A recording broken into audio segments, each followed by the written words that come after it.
ചെമ്മീൻ season അങ്ങോട്ട് start ചെയ്താലുണ്ടല്ല പിന്നെ പറഞ്ഞിട്ട് കാര്യമൊന്നുമില്ല. മീൻകടലിലെ ചെമ്മീനുകൾ മാത്രമേ ഉണ്ടാവുള്ളൂ കിട്ടാനായിട്ട്. ഇനി വിശ്വസിച്ചാലും ഇല്ലെങ്കിലും ഇവിടെ കിട്ടണതിൽ ഏറ്റവും ചെറിയ ചെമ്മീനാട്ടാ ഇത്. നന്നായിട്ടാണ് ക്ലീൻ ചെയ്തിട്ട് അതിൻ്റെ അകത്തേക്ക് കുറേശ്ശെ ഉപ്പും മഞ്ഞൾപ്പൊടി മുളക് പൊടിയോട് ചേർത്ത് നല്ലോണം അങ്ങോട്ട് തിരുമ്പി വെക്കണം. എന്നിട്ട് ഒരു 10-15 മിനിറ്റ് മാറ്റി വെച്ചോളൂ കേട്ടോ. ഇനി ഒരു പാനിലോട്ടുണ്ടല്ലോ ഇതേപോലത്തെ ഒരു ഇരുമ്പ് ചട്ടിയാണെങ്കിൽ അത്രയും നല്ലതാണ്. എന്നിട്ട് അതിൻ്റെ അകത്തേക്ക് കുറച്ച് വെളിച്ചെണ്ണ ഒഴിച്ചിട്ട് നമ്മളുടെ ഈ ഒരു ചെമ്മീനൊക്കെ ഇട്ട് കൊടുക്കുക. അതിൻ്റെ പുറകെ തന്നെ കുറച്ച് കറിവേപ്പിലയും ഒരു 2 പച്ചമുളക് ഇട്ടോളൂ കേട്ടോ. നല്ലോണം അങ്ങോട്ട് മിക്സ് ആക്കി സടപടേ എന്ന് പറയുന്നത് നമ്മൾ ഈ ഒരു ചെമ്മീനൊക്കെ അങ്ങോട്ട് വേവിട്ടാ. എന്നിട്ട് ആ എണ്ണയിൽ ഇങ്ങോട്ട് മാറ്റിക്കോ. ഇനി ഇതിൻ്റെ അകത്തേക്ക് ഉണ്ടല്ലോ ഒരു 1/4 കപ്പോളം നല്ല ചെറുതാക്കി തന്നെ ചെറിയുള്ളി വേണം ചേർത്ത് കൊടുക്കാനായിട്ട്.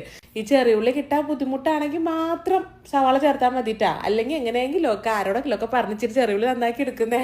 അത് നല്ല ചുമക്കനെ അങ്ങോട്ട് മൂത്ത് വരുന്ന സമയത്തുണ്ടല്ലോ ചതച്ച് വെച്ചിരിക്കുന്ന ഇഞ്ചി വെളുത്തുള്ളിയോടെ ചേർത്തിട്ട് ഒന്നും കൂടെ അങ്ങോട്ട് മിക്സ് ചെയ്ത് കൊടുക്കുക. പിന്നെ പൊടികളായിട്ട് ഞാൻ ഇതിൻ്റെ അകത്തേക്കുണ്ടല്ലോ മുളക് പൊടി മാത്രമേ ചേർക്കണുള്ളൂ കേട്ടാ. പിന്നെ ഒരു തക്കാളിയുടെ ജ്യൂസ് കൂടെ ചേർത്തിട്ടേ നന്നായിട്ട് അങ്ങോട്ട് മിക്സ് ആക്കി നല്ല ഡ്രൈ ആയി വരുമ്പോൾ നമ്മൾ ആ ഫ്രൈ ചെയ്ത് വെച്ചിട്ട് ചെമ്മീനോട് ചേർത്ത് കൊടുത്തോളൂ കേട്ടാ.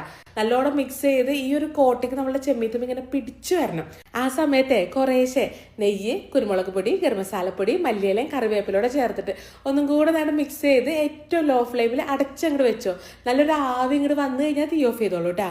ഈ ചെമ്മീനിലും ഡിമാൻഡ് ആയിരിക്കുമല്ലോ ആ ചട്ടിക്ക്. എനിക്ക് ആ ചട്ടി ആട്ടാ ഇഷ്ടം ചെമ്മീത്തിലും. അതിൻ്റെ അകത്തേക്ക് നമ്മളെ ചോറൊക്കെ ഇട്ടിട്ടെ പപ്പടം കിടക്കട്ടെ അങ്ങോട്ട് പൊടിച്ചിട്ട് കൊടുക്കുക. എന്നിട്ട് എല്ലാം കൂടെ ഞങ്ങളുടെ ആ ചട്ടിയിലിട്ട് അങ്ങോട്ട് കൂട്ടി കുഴച്ചങ്ങോട്ട് കഴിച്ചു നോക്കിയേ.